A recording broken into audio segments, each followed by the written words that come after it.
Happy Friday, everyone. As usual, let's go ahead and do this video.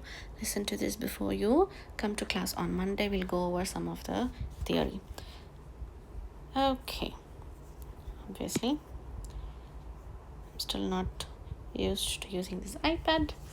Okay, so there's this author's website which I will show you on Monday, where you can find extra resources, PowerPoints, there's poems about composite materials if you're curious.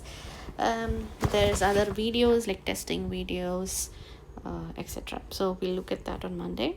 And of course the textbook has some printing errors. That's why there's this errata page. I also put it on your announcements. Make sure to refer to it before you do any problem. And then so to recap what we did on class this Monday, we wrote compliance matrix for an orthotropic material. We talked about material symmetry. There are material types called monoclinic material, orthotropic material, transversely isotropic material, and isotropic material, anisotropic as well.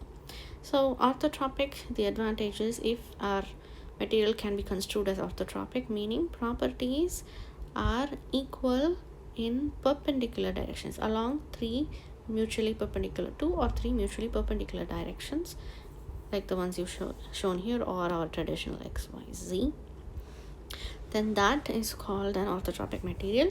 And doing this considerably reduces your compliance matrix. You get a lot more zeros. You only have a few non-zero numbers, which is always good news for us. So if you remember in class, what we did was saying, okay, this is all fine, but how do we find out what this S11, S12, S66, what are those terms, right? So for that we said, okay, let's start by doing the simplest thing. Let's say only sigma 1 is not equal to 0, meaning if I have a unidirectional lamina where fibers are oriented in this direction, let's call this 1, let's call the other direction 2, right? In this direction, then you apply only sigma 1 and see what happens.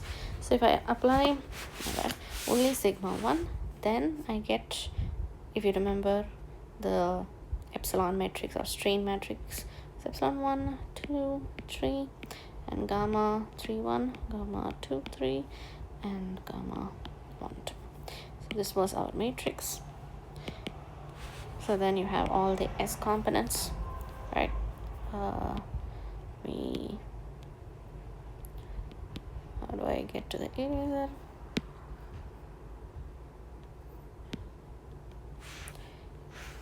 Okay, sometimes this doesn't work at all. Okay. All right.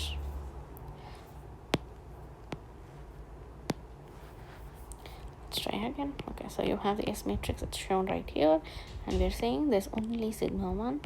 All the other sigma 2, sigma 3, tau 3, 1, tau 2, 3, tau 1, 2, all the shear stresses, everything else is 0.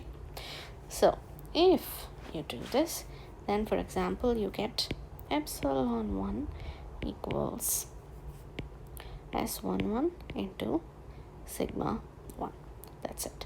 All the other terms are 0, which means S11 equals epsilon 1 by sigma 1, or 1 by Young's modulus in the direction 1, right?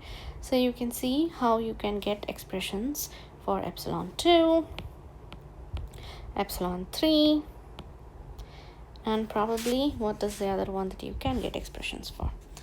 Check.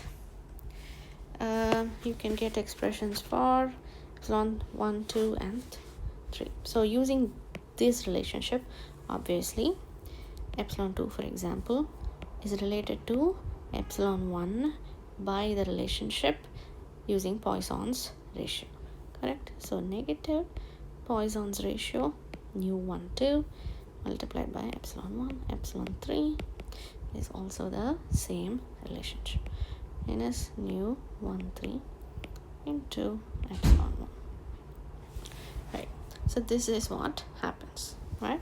So then you get an expression for the Poisson's ratio, nu 1, 2 equals negative epsilon 2 by epsilon 1, which if you write it in terms of the S compliance matrix SS, you get negative S12 by S11.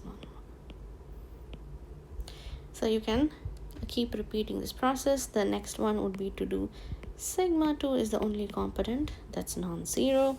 So if you do that, you get expressions for other components in terms of the engineering constants, Young's modulus and Poisson's ratio in different directions. Then you do shear stresses are not zero, so you get other relationships as well, and you get this very important relationships between what we call major Poisson's ratio. When you load it in the one direction, what happens to the other directions? This is the minor Poisson's ratio. When you load in direction 2, what happens to the fiber direction? Right? So you get these important relationships.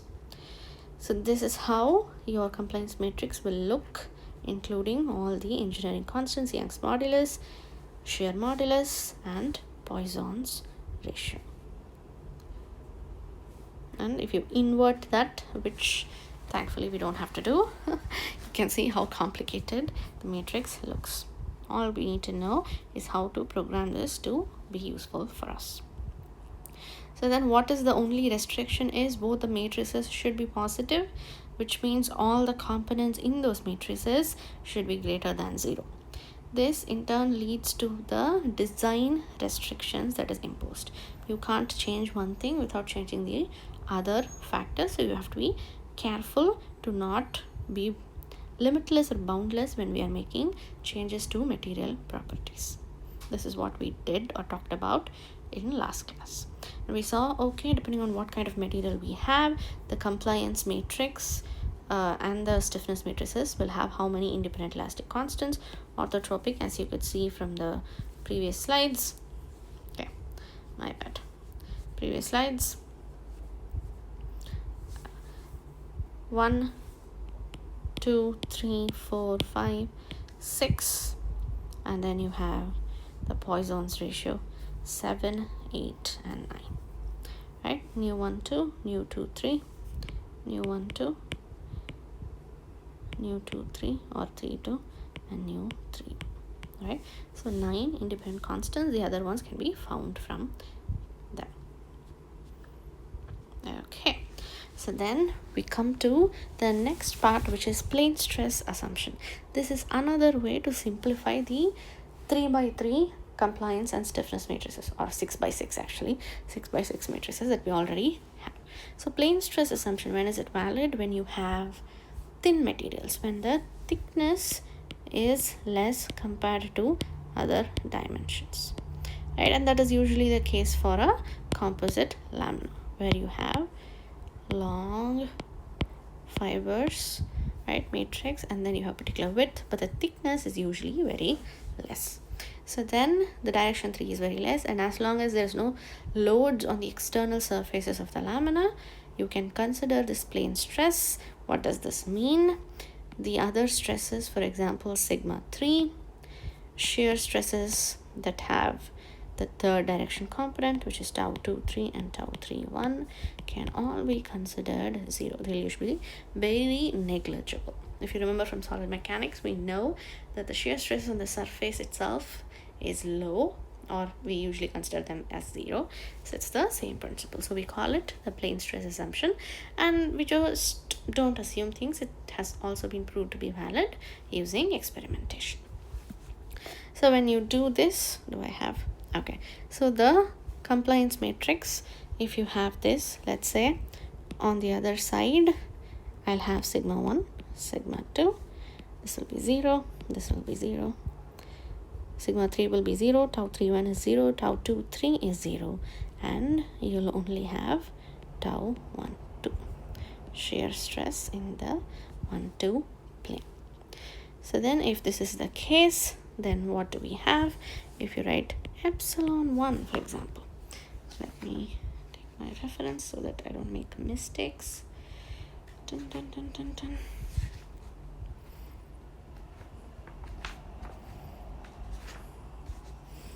Yeah, So then you have epsilon 1 or epsilon 2 and gamma 1 2. We'll talk in a second about epsilon 1 3. Okay, so here I can reduce the matrix to S11, S12.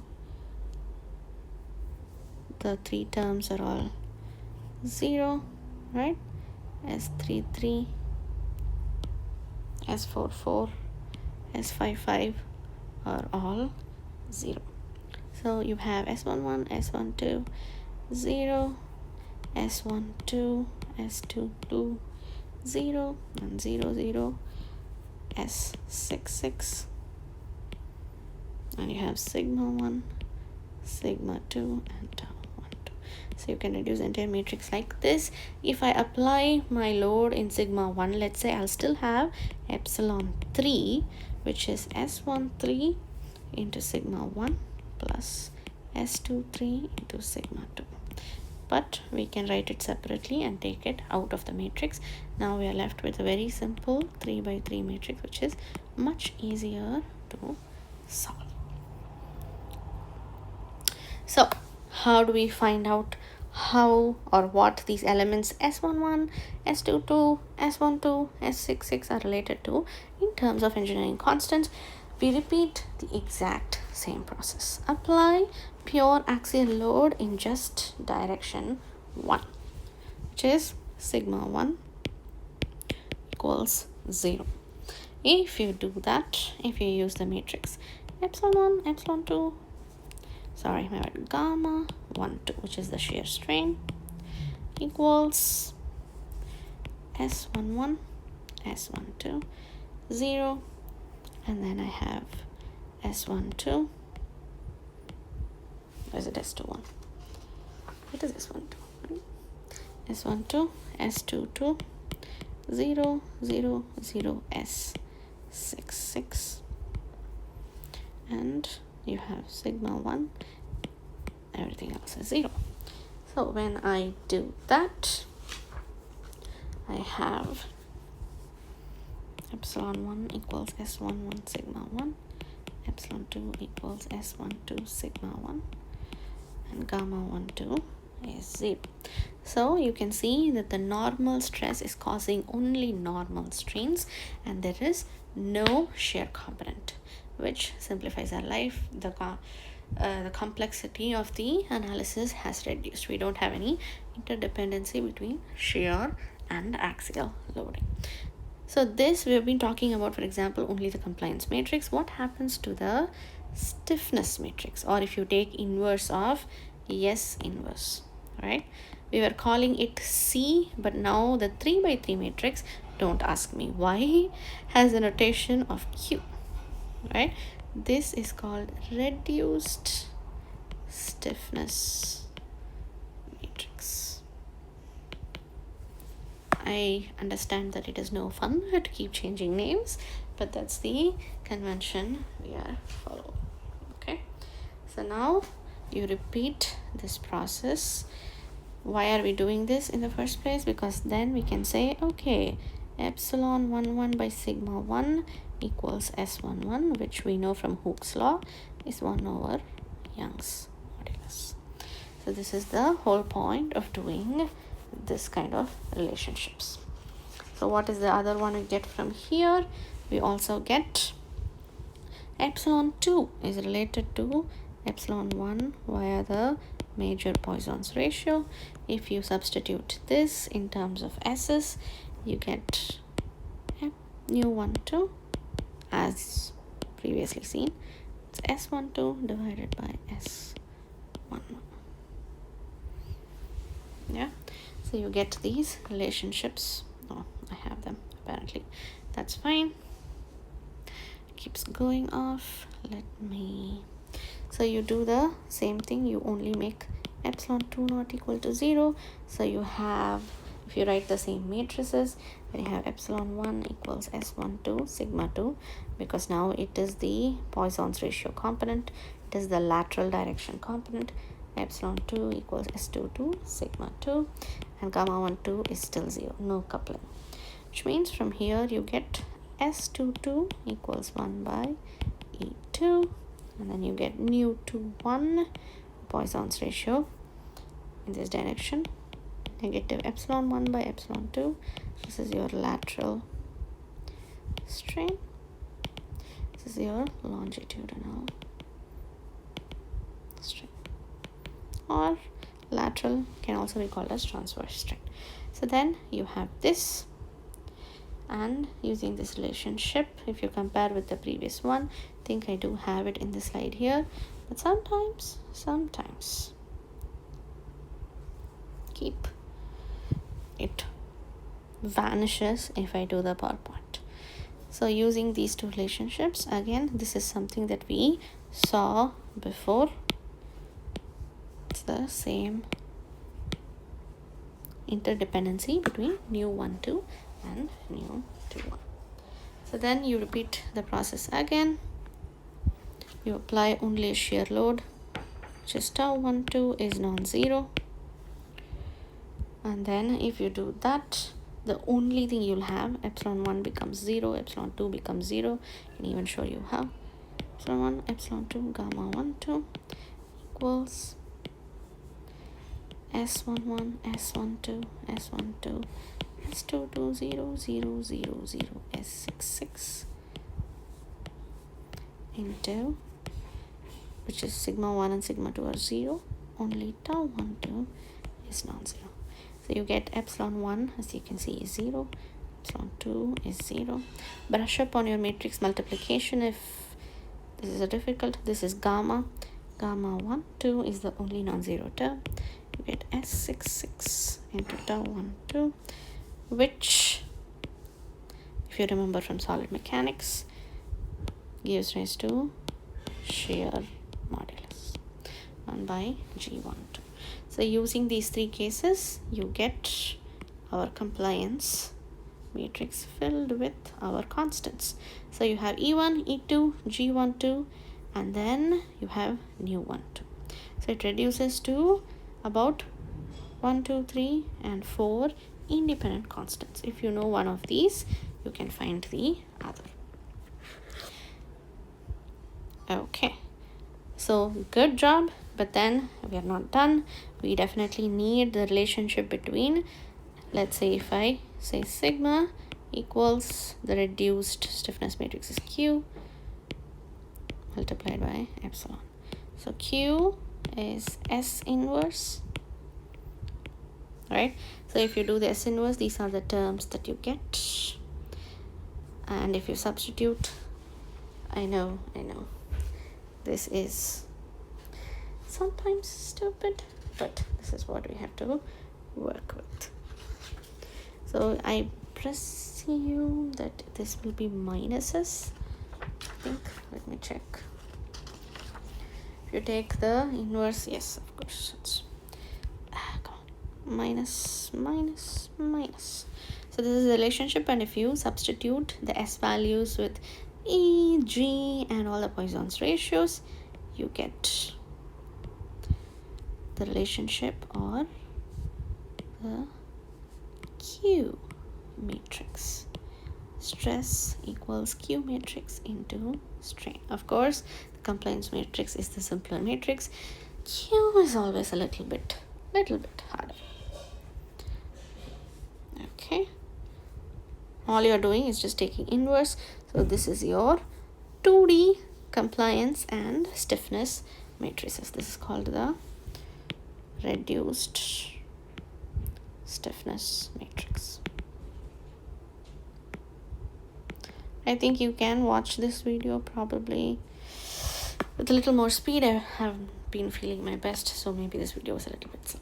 Okay, so we'll do a problem based on this, and till now we have only talked about unidirectional lamina. What happens if your fibers at an angle, at a different orientation? How do the compliance and stiffness matrices change? So that's what we will do in class. Okay, see you on Monday.